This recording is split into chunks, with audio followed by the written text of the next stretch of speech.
reading stories that I felt were impactful. As Dad talked about, did a sermon for my grandfather's funeral, and I talked about the imprints that each and every one of us leave behind. So what are some of the impacts other people have left behind it? One story, Alvin York was one of the most decorated soldiers of the U.S. Army in World War I.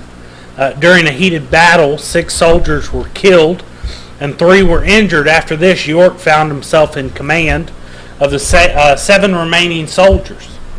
Though he did not act alone, his leadership had a tremendous impact on those who were with him. He received the Medal of Honor for leading an attack on a German machine gun nest, taking 32 machine guns, killing 20 German soldiers, and capturing 132 other soldiers. One man did that. His story proves that one person can have an effect on many other people. Most everyone knows who D.L. Moody is. He is a preacher in the late 1800s that saved more souls with the Lord's help than Billy Graham ever thought of. He led revivals all over the country. But do you know the name Edward Kimball? You see, without him, we may not know the name D.L. Moody. Kimball was a salesman who worked at a shoe store in Chicago. He is the one who shared the gospel with Dwight L. Moody. Dwight gave his heart to Jesus and ultimately went on to become one of the greatest evangelists of his generation. You say, I don't know who Edward Kimball is. Edward Kimball made an impact on one person. And that one person made an impact on millions. So just because you don't see something directly doesn't mean you're doing something too small or too big. It does reach people through the lines. We have no idea what those kids are picking up or who they're impacting at school, or as they get older and older, or as we get around grandkids or our kids. We don't know how many people are being impacted directly. All we can do is make the impact that the Lord has set out for us. You see, the Bible is filled with a lot of stories where one individual had a positive impact on others. God used one faithful shepherd boy to destroy a giant that intimidated an entire nation. He used one reluctant servant to deliver his people from the mighty hand of Pharaoh. He used one rebellious preacher to bring revival to Nineveh. He used a great persecution of the church to reach the Gentiles with the gospel.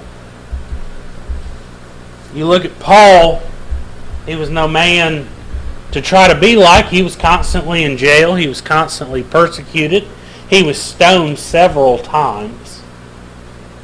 Not something you want to be like, but the impacts he made is something you should try to be like. In our text today, we find one of the occasions where the faithful servant had a tremendous impact. And we talked about that with Brother Carl. If you have the gift of service, use it.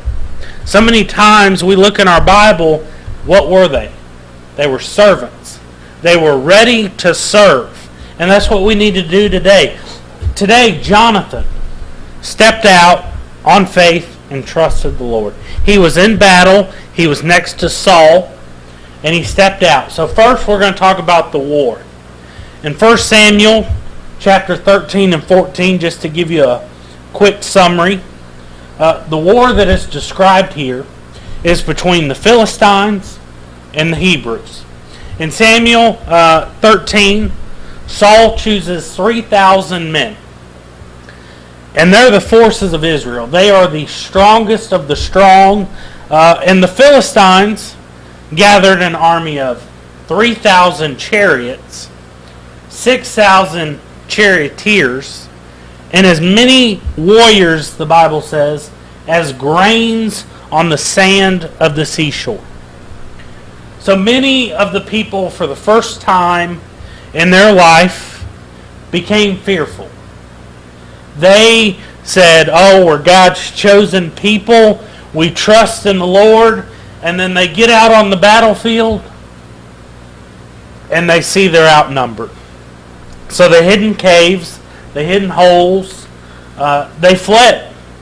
Others crossed to Jordan and went over to the land of Gad. And today, let's be honest, we find ourselves in the midst of a war. We find ourselves in a war that's already been won, but the battle rages on. You say, what are you talking about? Are you talking about ISIS? Are you talking about Al-Qaeda? The war is with Lucifer. And it started when Lucifer was cast into the lake of fire. And we can be assured the victory is ours, but we have a responsibility to fight. A lot of us aren't willing to fight.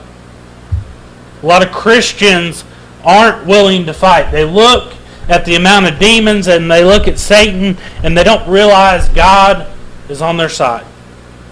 Throughout the Bible, God's people were frequently outnumbered. Something goes on in your life. I notice this in my life. Something happens. Something goes wrong. And it starts a little domino effect where one thing goes wrong and it feels like everything goes wrong. That is what I want to look at today, is that feeling of being outnumbered, that feeling of helplessness. So let's look at verse 12 of Ephesians. For we wrestle not against flesh and blood, but against principalities, against powers, against the rulers of the darkness of this world, against spiritual wickedness in high place. That is the war I am talking about. We wrestle not against flesh and blood. We don't fight humans. We wrestle against principalities, against powers, against the rulers of the darkness of the world. But those rulers are not omnipresent. They're not omnipowerful. They don't have any powers at all. They just know our weaknesses. And they throw at our weaknesses.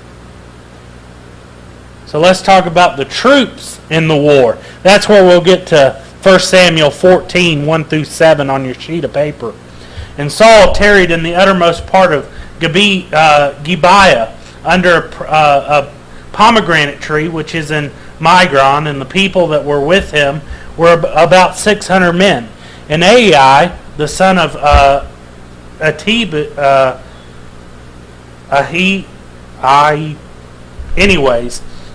we'll skip that verse. And the people knew not that Jonathan was gone.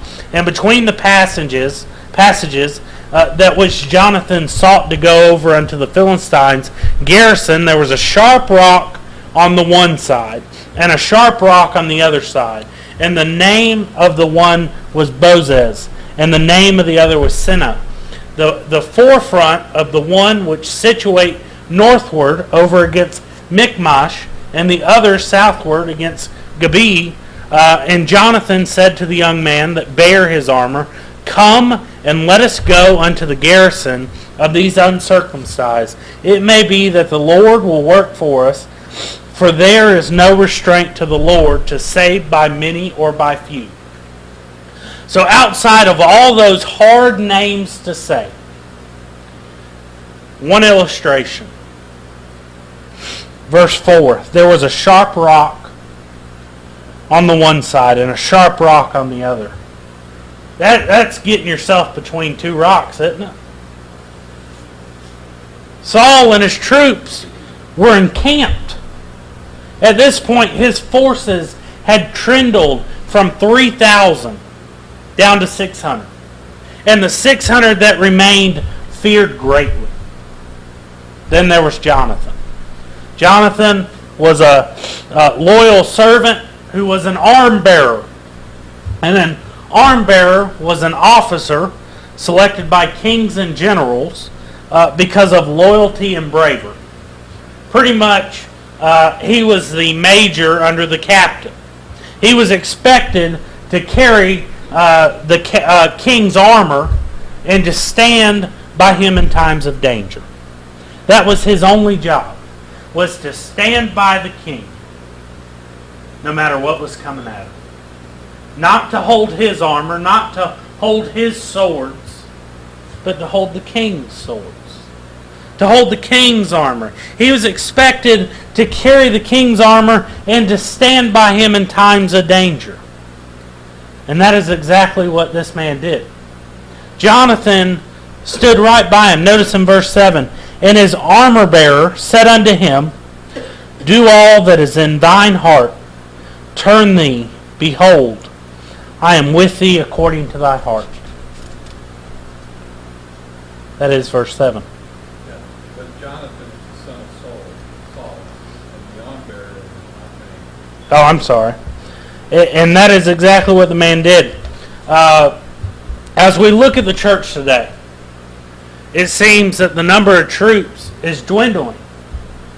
In the 60s, 50s, and 70s, all these churches were huge. Everybody in town went to church.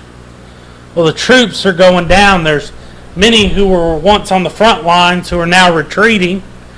Some are weary from the fight. Some are intimidated by the numbers and by the enemy. Some are absent. Some are fled. Some are hiding. Where are you at today? Where are you in the battle against our enemies? You see, Satan is always looking to attack. He wants to attack you. He wants to attack your family. He wants to attack your church. He wants to attack your fellow soldier. So let's consider this strategic attack for a moment. Notice the enemy in verses 8 and 11. Then said Jonathan, behold, we will pass over unto these men, and we will discover ourselves unto them. If they say thus unto us, tarry until we come to you, then we will stand till in our place, and will not go up unto them. But if they say thus, come up unto us, then will we go up, for the Lord hath delivered them into our hands, and this shall be a sign unto us. And both of them discovered themselves unto the garrison of the Philistines. And the Philistines said, behold, the Hebrews come forth out of the holes where they had hid themselves. The Philistines brought heavy hitters. They wanted to go for the TKO. They were a very powerful army, and they were great in number. And they had as many warriors as the seashore had grains. They had 3,000 chariots and 6,000 charioteers. They were confident in their abilities. They came in, they wanted to finish the fight early. Most of the time they didn't have to fight at all. Most of the time the armies looked and fled, and they got whatever land or they were fighting over. But notice the arm bearer approached and laughed at them and said, look, the Hebrews are crawling out of their holes. Then they taunted them and said, come on up here and we'll teach you a lesson. How many remember that when they were a kid? Before you went to jail for fighting, you settled it like men. You had people who hid. And you had the big guy that everybody was afraid of say, come on, we'll teach you a lesson. That is what the Philistine army was. So we have adversaries who is very intense, who is very intimidating, who has an army of 6,000 or 9,000 people. It's no problem. He has thousands of years worth of experience. He started his experience in the Garden of Adam and Eve, and he is the same Satan who tempts us today. He knows what he is doing. He's not powerful at all. He can't be everywhere at once. He doesn't know everything. All he knows is our weakness. All he knows is what we struggle with. So what does that mean we need to do when we have this weakness in our lives? One would pray. One would be faithful to church. One would be faithful in their word in the Bible. One would be living the imprints that we talked about. Because if we try to fight him on our own, we will fail. We will miserably fail. Our enemy is very cunning. He has a great strategy. And he desires to affect our ability and will to fight. Who in here ever wakes up in the morning and doesn't want to do anything? Just wants to lay in bed 30 more minutes. 15 more minutes. Hit that snooze one more time. Laziness can be used as a sin. I struggle with laziness. But I know if I am lazy and not reading my Bible, if I am lazy not attending church, if I am lazy not listening to other preachers and feeding on my own bread that I need to be feeding on, then that laziness creeps up and all of a sudden I'm doing things or I'm saying things or my anger is getting the best of me. He's very smart. He knows how to manipulate the situation. As Christians, we've been supplied with a spiritual armor. In Ephesians 6, we're told about the belt of truth, the breastplate of righteousness, the shoes of peace, the shield of faith, the helmet of salvation, and the sword of the Spirit. Just as the Philistines attacked the weapons of the Hebrews, Satan will attempt to hinder you from putting on your whole armor of God. Think about when you're getting dressed. What do you put on first? Normally your pants. So while you are putting on your pants, you don't have your helmet on. You don't have your shield on. You don't have your boots on yet. So he's going to attack those areas. So be quick and swift on putting on the armor of God. So we've looked at the enemy. Let's look at the actual battle now. 1 Samuel 14, 12 and 13. And the men of the garrison answered Jonathan and his armbearer and said, Come up to us, and we will shew you a thing. And Jonathan said unto his armbearer, Come up after me, for the Lord hath delivered them into the hand of Israel. And Jonathan climbed up upon his hands and upon his feet, and his armbearer after him, and they fell before Jonathan. And his armbearer slew after him.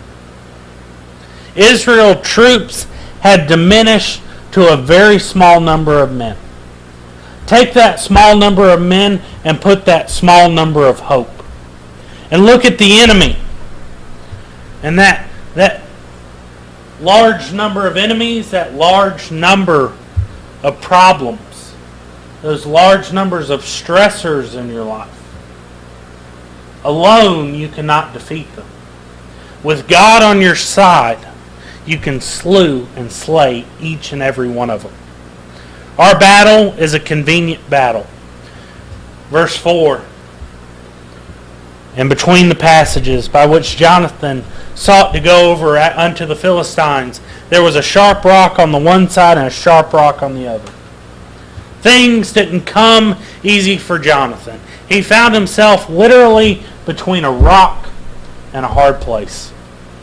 Others may have looked at the difficulty and retreated, but he pressed forward. How many times in life have you looked at a problem and you retreated, instead of taking God by your side and pressing forward? Jonathan said to the young men that bear his armor, Come and let us go into the garrison of these uncircumcised. It may be that the Lord will work for us. For there is no restraint to the Lord to save by many or by few. Fighting battles in the Christian life is not easy. We mess up, we backslide, we fail, we lose a fight, but we will not lose the battle. If we stay strong in our faith, we may face unsurmountable odds. We may have more problems than hope at any point in time. We may have to step out of our comfort zone. That's the thing about Christianity, is so many times we want to stay our little comfortable Christians We don't want to go up to somebody and say, hey, are you okay? Or we want to mind our own business. We want to stay out of conflict. But those imprints, those impacts, we make those by stepping out of our comfort zone. Fighting battles is not going to be easy at all. But with the Lord, we can win the battle. Whether it's against a few or whether it's against many, we must sacrifice our desires. We must sacrifice our fleshly wants. And we must overcome our fears, and we must press on. And that is basically what I'm trying to say this morning, is whatever you're going on in life, whatever you're experiencing, overcome your fear. Press on. Face the fight. And when you do, the Lord will be right there with you. Unfortunately, like the Hebrews, many have done just that. They've hid. But praise God, there are some out there that are still on the front line today. And I know there's some in here today that are on the front line fighting every day. There is a word of warning to those who are in that fight as we speak. The battle is an intense battle. Jonathan said to his arm bearer, "Come up after me, for the Lord hath delivered them into the hand of Israel." You know what he basically said? I don't care how many people there are. I don't care what I'm going through. I don't care who says I can't do it. I'm going to do it. This was a very intense moment for Jonathan. I would imagine that his adrenaline was flowing and his heart was racing. But all he did was look upon the Lord and take that first step into battle. That's what you came here to do today, is to find that energy from the Lord, to face whatever battles the week ahead will have you face. Maybe you're on the brink of giving up altogether. What should you do? You should look to the Lord. You should trust Him. Verse 12, Jonathan said, and the men of Garrison answered Jonathan, "Come up to us, and we will shew you a thing." And Jonathan said unto his armbearer, "Come up after me, for the Lord hath delivered them into the hand of Israel." He looked at the problem, and he attacked it. He looked it right in the eye, and he went after it. Verses 14 through 20 is my favorite part. Talks about the victory. You don't have any hope. This is where you find hope. Verse 14, and that first slaughter which Jonathan and his arm-bearer made was about 20 men, wherein as it were in a half acre of land which a yoke of oxen might plow. That's how many men he slew. Is men that covered half an acre of land. That's a lot of men standing side by side.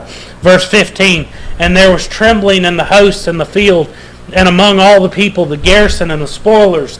They also trembled, and the earth quaked. So it was a very great trembling. And the watchmen of Saul of Benjamin looked, and behold, the multitude melted away, and they went on beating down one another. Then said Saul unto the people that were with him, Number now, and see who is gone for us. And when they had numbered, behold, Jonathan and his armbearer were not there. And Saul said unto him, Bring hither the ark of God, for the ark of God was at that time with the children of Israel. And it came to pass, while Saul talked unto the priests, that the noise that was in the host of the Philistines went on and increased. And Saul said unto the priests, Withdraw thy hand. And Saul and all the people that were with him assembled themselves, and they came to the battle, and behold, every man's sword was against his fellow, and there was a great discomfiture. As soon as they entered the battle, not just the battle, the heat of the battle, the Philistines fell before Jonathan. Those who came behind them were killed by the arm bearer. Between the two of them, they killed 20 men, just like that. After this, the other Philistines began to panic. They said, what do? We just lost our front line. Then the Lord sent a great earthquake. As all of this was going on, Saul saw the Philistines in disarray. It was then that he realized that Jonathan was missing. The confusion among the Philistines began to spread. By the time Saul and his men arrived, the Philistines were killing one another. Isn't that funny how that works out? You have your enemies fighting over what's the problem, and you're solved, and you've found peace. The war was not over, but the Lord gave the Israelites victory in the battle. As Christians, we all are in the midst of a battle. It could be stress with a sick relative, or it could be money issues, or it could be time management. We have been provided everything necessary for a great triumph. And we must remember who we are fighting for. We must remember who is in charge. We must remember who is fighting for us. And through His Word, we find victory is possible. If you did not get nothing out of this sermon, get this. If you want hope, look into the Word of God. Look into His Word. You will find every bit of hope you need. There's one final aspect of the war I would like to consider. Notice in verse 21 and 23, the resurgence.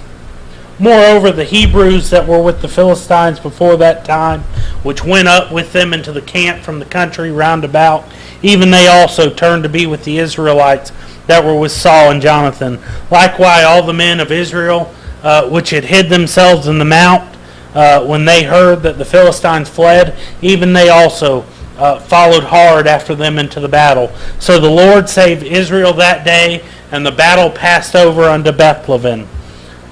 We are told that the Hebrews had gone over to the Philistine army, rejoined Saul, Jonathan, and the rest of the Israelites. The people who were hiding were here. The Philistines, the enemy, was here. Who they needed to be with was here. God sent an earthquake to join those people. Brother Carl, if you're going through something the week, God will give you time for you to take a break and call Brother Steve, to call Miss Moore, to call me, to get to your brothers who will fight with you.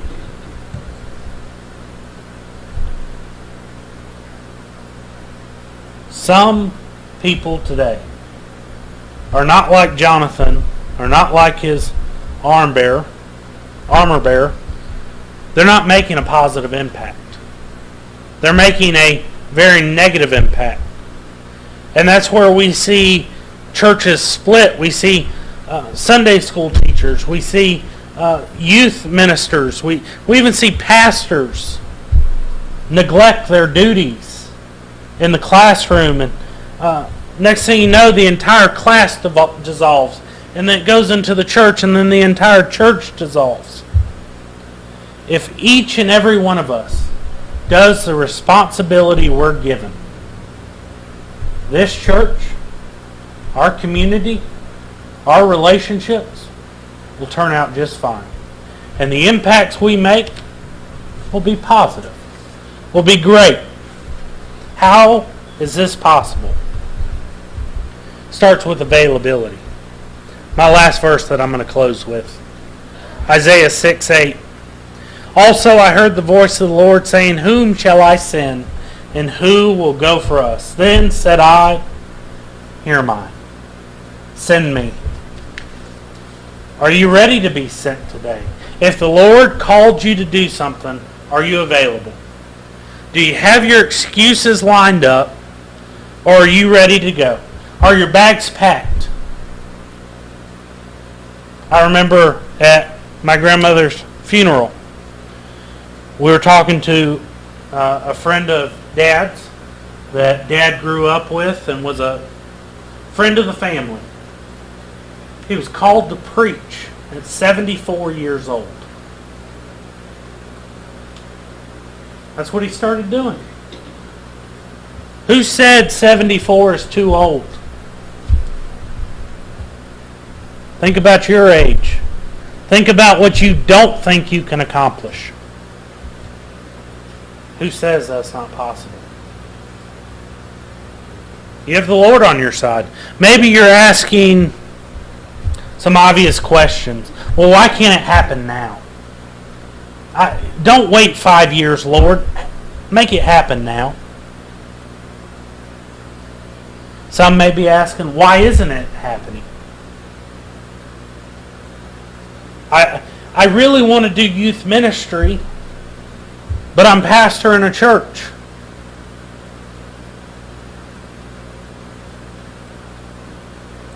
If I stay obedient, and if you stay obedient, that's another positive impact. Following through example, you see the war is real. The troops are few. The enemy is powerful. Victory is available. And the resurgence is possible.